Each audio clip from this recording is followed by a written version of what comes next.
Terus karena itu katanya Ghazali, itu kalimat tak copy paste, hati-hatilah kalau kebahagiaanmu hanya karena urusan makan, minum, dan semua kebutuhan biologis, maka kamu termasuk kelompok bahaim. Kalau kebahagiaanmu terletak pada menang kalah, siapa ranking 1, siapa ranking di bawahnya, siapa yang statusnya tinggi, siapa yang statusnya rendah, maka kita adalah binatang, tapi binatang yang sabuiyah, binatang liar. Kalau tadi bahaim itu binatang ternak, peliharaan. Kalau hidup kita yang bikin kita bahagia adalah tipu daya, muslihat, mencurangi orang lain, maka kebahagiaan kita adalah kebahagiaan jenis kebahagiaannya setan. Dan kalau yang bikin kita bahagia hanya urusan kita menyembah pada Allah, ibadah, tidak membangkang sama sekali, maka kita ada di level malaikat. Bagus tapi tidak manusiawi. Jadi hati-hati, jangan jadi binatang ternak, jangan jadi binatang pemburu, jangan jadi setan, juga jangan jadi malaikat. Nah, susah ya kalau dilarang jadi malaikat. Kamu mesti komplain, oh, malaikat kan bagus, Pak. Enggak. Kita oleh Allah disuruh jadi manusia. Kalau manusia berarti yo ada bahaimnya dong. Yo kita butuh makan, butuh minum, butuh yang itu juga. Ya kan? Ya. Padahal aku ngomong yang itu loh ya. Kamu kok pikirannya ke sana. Isi pikiranmu berarti yang itu. Aku nggak ngomong apa-apa loh. Terus sabuiyah. Kalau yang ada di pikiranmu sekarang, kapan ya aku ranking 1, kok kalah terus aku, rankingku ranking 40 terus. Yang di pikiranmu itu, kapan aku menang ya, kapan status sosialku tinggi ya, kapan aku, itu berarti yang menang dalam dirimu adalah sabuiyah. Kalau yang ada di pikiranmu urusan muslihat, trik-trik gimana caranya aku bisa sukses, gimana caranya aku bisa kaya, trik-trik kayak gitu, maka kita ada di levelnya setan. Tapi kalau yang ada dalam dirimu, pokoknya kita harus pasrah 100% pada Allah, ibadah jangan sampai putus, yang nggak boleh bantah Allah sedikit pun, itu berarti kita sudah nyampe makom malaikat.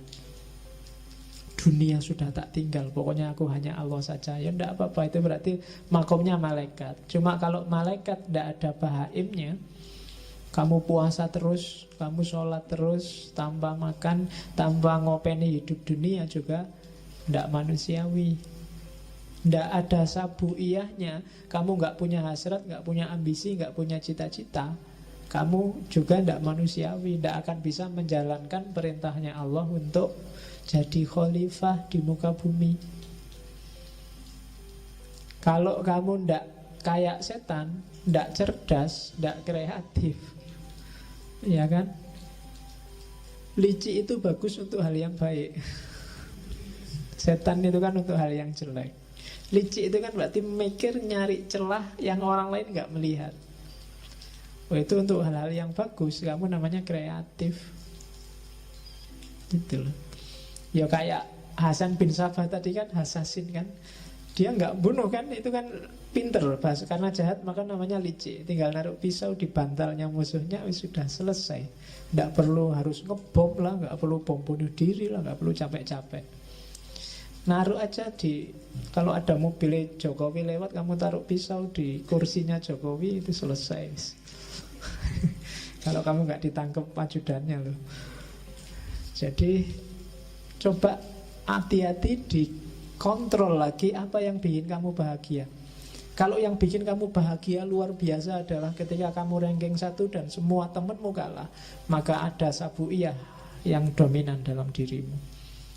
Kalau yang bikin kamu seneng pokoknya punya uang banyak, terus saya bisa makan enak, terus bisa kawin, bisa itu, berarti yang dominan dalam dirimu adalah bahaim.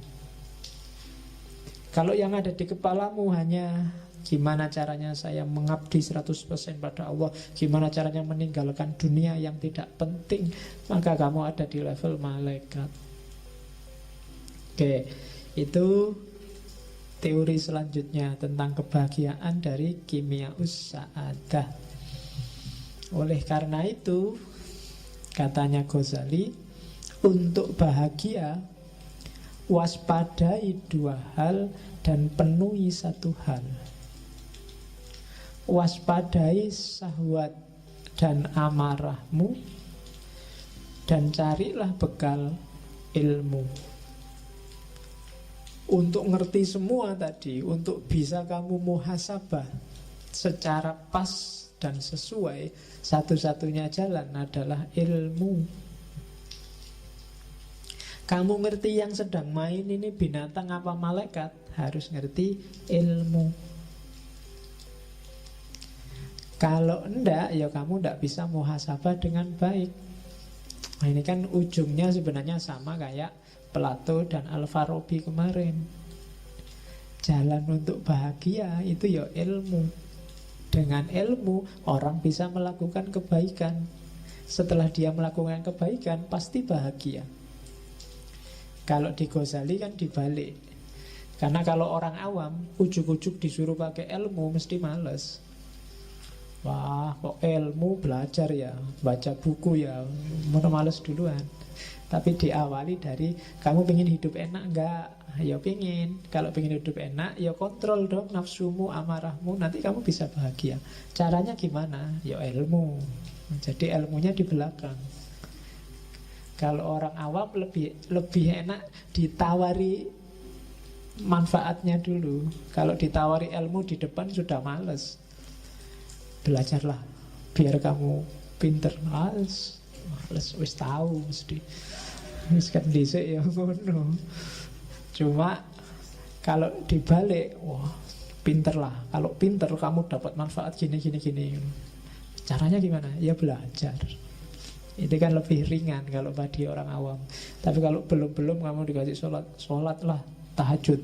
Wah, males ngantuk. Tapi kalau diawali dari kalau kamu pingin dapat rezeki lancar, istri cantik, apa? Sholatlah, tahajud. Wah, itu kalau ngerti embel-embelnya di depan, mesti agak semangat di belakang. Nah, ini logika awam dan Ghazali paham betul ini. Cara dia memainkan cara berpikirnya orang awam. Oke, jadi jalan kebahagiaan yang sejati katanya Ghazali ya, kuasai amarah dan syahwat, jalannya pakai kekuasaan ilmu. Dan puncaknya ilmu itu ma'rifatullah, kenal Allah. Kalau sudah ilmunya sudah nyampe ma'rifatullah, semua pasti akan tertib. Kamu akan menemukan kebahagiaan sejati. Ma'rifatullah itu dicapai tidak semata-mata dengan baca buku atau belajar teorinya. Beda sama ilmu yang lain. Tapi ma'rifatullah itu ketemunya harus dengan laku. Tidak bisa kamu ngerti teori jujur, tapi kamu harus benar-benar jujur. Nggak bisa kamu hanya ngerti teori berbakti pada orang tua, tapi kamu harus berbakti benar pada orang tua. Ma'rifatullah ilmu yang jenis itu. Jadi akan kamu peroleh sendiri kalau kamu dekat sama Allah. Jadi, dan untuk dekat sama Allah harus ada laku tertentu. Dan kalau orang yang sudah makrifat itu biasanya otomatis urusan yang lain semuanya beres. Sebelum semua urusan beres, orang tidak akan nyampe makrifat. Nah, itu jalan kebahagiaan. Jadi kuasai amarah, kuasai syahwat lewat ilmu. Harusnya semakin pinter orang, semakin berkualitas hidupnya, dan semakin dia merasa bahagia. Kalau kamu merasa semakin pinter, wawasanmu semakin banyak, kok hidupmu semakin sumpek. ada yang salah dengan prosedurmu cari ilmu. Silahkan kamu muhasabah sendiri.